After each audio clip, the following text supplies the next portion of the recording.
Hello friends, in this example we will see second option for streamline, and here we have this upper surface and I want to finish this surface with the help of streamline. So cavity mill I have already done, and I have a tool.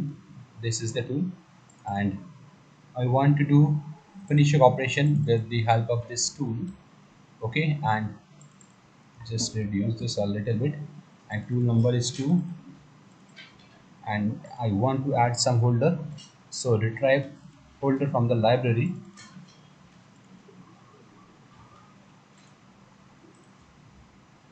Okay, okay, and create new operation. And here we have this streamline. So select this streamline, and my tool is this workpiece, and I want to do this finisher. Here we can do two different method. Either you can go and select the both curve, flow curve and cross curve manually. Otherwise, we can select cut surface, and according to the cut surface it will automatically detect the curves in both direction. Now see, here we have two flow curve, this orange one first and this second one, and same two curve from here. One is this and second curve is this. So we have two curve, and most of the time we use these kind of geometry which are uh, created with the help of through curve mesh or studio curve or through curve. This kind of surface we can use to cut with the help of streamline, and the curves are 30 and okay, and generate. So toolpath is generating in this direction, in x direction. So I want to change the direction of cut.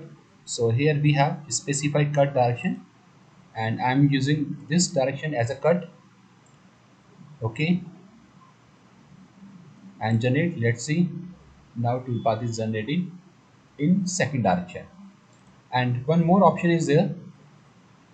See, here we have trim and extend. I want to extend this toolpath from 100 0 to 120.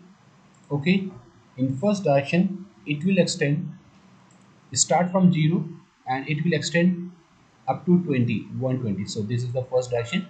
It is starting from 0 to 120. Okay, according to the shape. And this time I want to reduce this up to 50 and generate. See, this toolpath is generated in half of the direction. The same way I can do with the second direction, and second direction is this from 0 to 50. Okay, and generate from here to here. So 1/4 portion will cut, and the toolpath is generated only for the 1/4 of the portion. So hope you understand this properly, and this same option is available for multi-axis also. So we will see again another option in this is the tolerance. Okay, in multi-axis also.